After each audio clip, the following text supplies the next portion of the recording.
Алғашқы сұрағым Мәдениет және ақпарат министріне Аида Ғалымқызы 2025 жылғы бюджетте ұлттық фильмдер дамытуға, қолдауға 3,7 миллиард қарастырылып отыр. Аударманың өзіне 1 миллиардтан астам.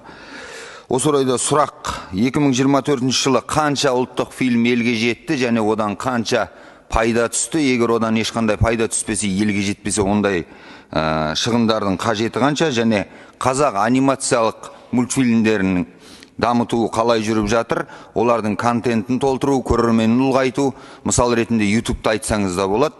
Рахмет. Екінші сұрағым премьер-министрге, құрметті Олжас Абайұлы, жалпы министрлер кабинетінде мемлекет басшысының тапсырмасы бойынша 400 жайлы мектеп салыну керек еді, ол 369-ға түсіп, оның 157-сіне әлі ақша жоқ болып отыр.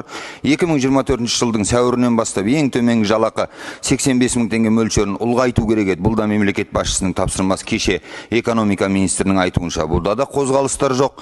2025 жылға дейін 95% жергілікті жолдардың барлығы жөнделу керек еді. Бұл да іске асу неғайбыл екенмен келісетін шығарсыз. Тағысын тағы жетіп жатыр. Елге берген, бізге берген орындалмаған уәделерді айтып ешкім бетін қызартпай ақ қояйын. Осы орайда сұрақ, министрлер кабинетінде сөздің бәтуасы болмауының себебі неде? Және сіздің алда қандай жоспарыңыз бар осының алдын алу үшін? Рахмет. Алғашқы сұрақ ақпарат министріне Аида Ғалымқызы. Құрметті Ринат Рифхатұлы, біріншіден сіз енді 25 жылдың нәтижесін, жақсы нәтижесін бірге көрейік. Ал 2024 жылға қатысты бізде осы жылдың соңына дейін ендігі жылы 13 кино жоба прокатқа шығарылады. Онымен қоса 2 документальдық фильм және 3 анимациялық фильм прокатқа шығатын болады. Бұл ретте бұған 3 миллиардтан астам қаражат бөлінді. Жалпы бұл жерде айта кететін жайт, бұрын егер нақты жобаларды алатын болсақ, биылдан бастап жаңағы іріктеу ережесі түбегейлі өзгерілді. Сондықтан біз жобаларды емес, сценарийлар байқауын өткізіп, сол байқаулардың нәтижесінде шығатын туындылар.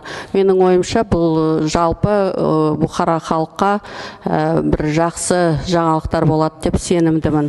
Ал енді анимацияға келетін болсақ, шынымен де бұл ретте жалпы сіз айтқан 1 миллиард теңгеге ол енді 3 бағытқа бөлінеді. Ол бірінші дистрибуция. Бұл жерде 4 біздің туынды шетелге жаңағы прокатқа шықты. Екінші мынау дубляждау мәселесі. Бұл жерде бір өзінің қиындықтар бар. Өйткені мынау біздің тарапымыздан бекітілген ережелерге жалпы сәйкес келетін, жалпы біздің байқауларға қатысатын біз ұйымдарды таба алмай қойдық. Сондықтан қазір мынау ережелерді өзгертіп жатырмыз. Ал үшінші мынау қазақ анимацияға қатысты. Бұл жерде де өзіңіз дұрыс айтасыз. Жалпы мынау балалар контенті өте тапшылықты. Сондықтан бұл жерде біз 2 бағытта жұмыс істеп отырмыз. Мынау қазақ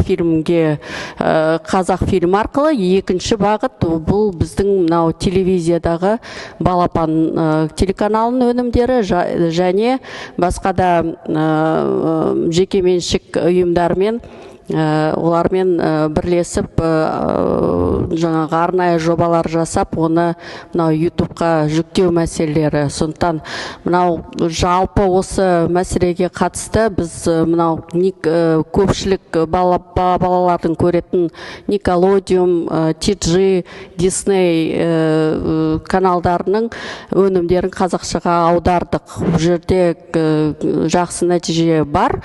Осы жұмысты жалғастырамыз. Бұл ретте Ерлан Жақанұлы, менде нақты ұсыныс бар. Жалпы мынау анимация, кино мәселелеріне қатысты қоғамда да депутаттар арасында көптеген мәселелер бар. Сондықтан осы жылдың аяғына дейін осы мәселелерге қатысты бұқаралық ақпарат құралдарды шақырып, біздің жаңағы ұстанымдарымызбен осы 5 жылда жасалған өнімдерімізге қатысты үлкен талқылаулар жасасақ. Жақсы, талқылау жасайық. Келесі сөз премьер-министрге, екінші сұрақ сізге болды. Олжас Абайұлы, микрофон қосыңыздар. Сұрағыңызға көп рахмет. Енді үкіметтің жұмысы, ол мемлекет басшысының тапсырмаларын орындауға бағытталған. Біздің барлық іс-әрекетіміз соған байланысты. Енді